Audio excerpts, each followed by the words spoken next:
want to address a question that I'm getting asked a lot on social media, and that is, if there's no evidence for demand after 2030 in Asia and Europe, why is Prime Minister Mark Carney being so supportive of building at least one Alberta pipeline to the west coast and maybe even others, like to Churchill in the north or Ontario? And there's actually a good answer for this, and it's rooted in what happened after Donald Trump became American president on January 20th. And of course, everybody remembers the tariff threats and threats of annexation and so on. And so what Carney came up with when he became prime minister and then when he ran in the national campaign is he has a strategy. And the strategy is, first of all, internal free trade between Canadian provinces. Get rid of all the barriers so we have free trade. Secondly, export. More exports to Europe and Asia, less integration, the end of further integration with the American economy. And third, build lots of big projects. That could be ports, that could be a national power grid, it could be rail, and it could be pipelines, and it could be oil sands projects. So that's his strategy. And if you know anything about the Canadian Constitution and Canadian history, Canada has a weak federal government and strong provincial governments. So when the federal government wants to provide leadership, it has to build a coalition of premiers. And in this case, 8 out of 10 isn't enough. 9 out of 10 isn't enough. You need all of them and the 3 territorial leaders on top of it. In order to do that, if you want something, you have to give something. And the thing that he's going to give Alberta is a pipeline.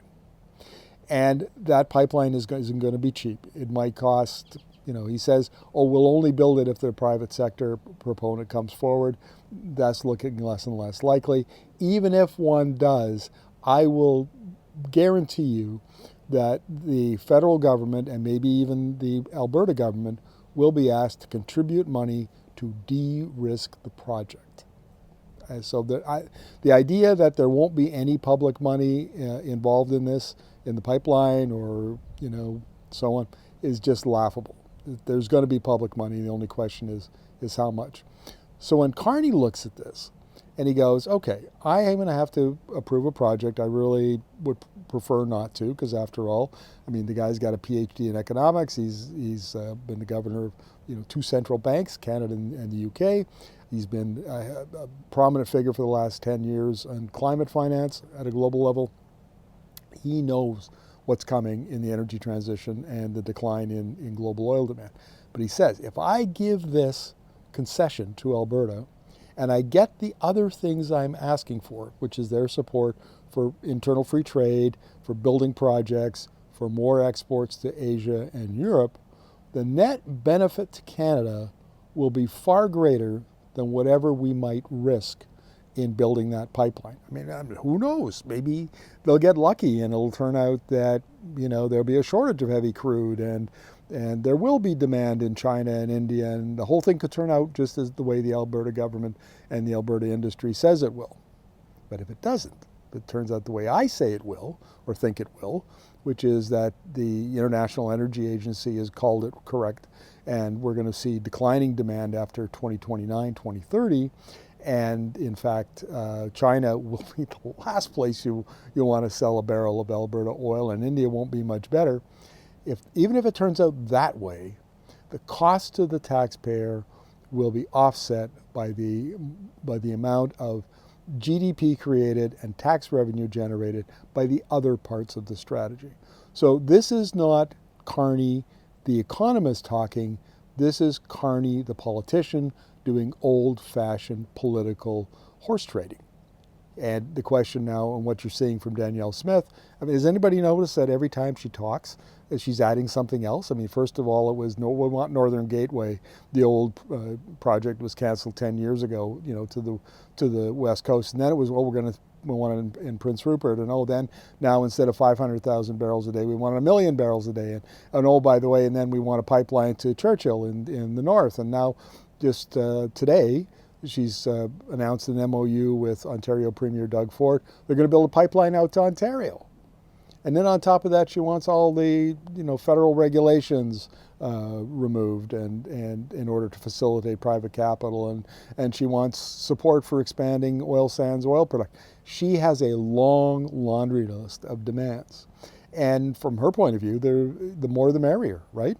I mean, she's not going to get everything, but the more she asks for, the more she's likely to get.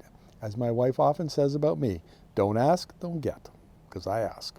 And I often get more than I expected. And that's exactly what she's up to.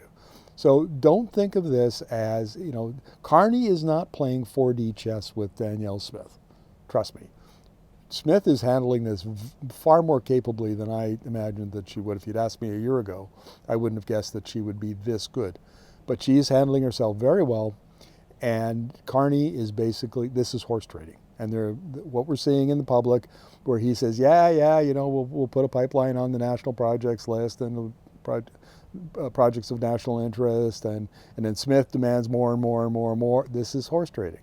And that's what this is all about. And we'll see at the end of the day what Alberta is going to get, what Carney thinks he can negotiate with her in return for support for the other parts of his strategy.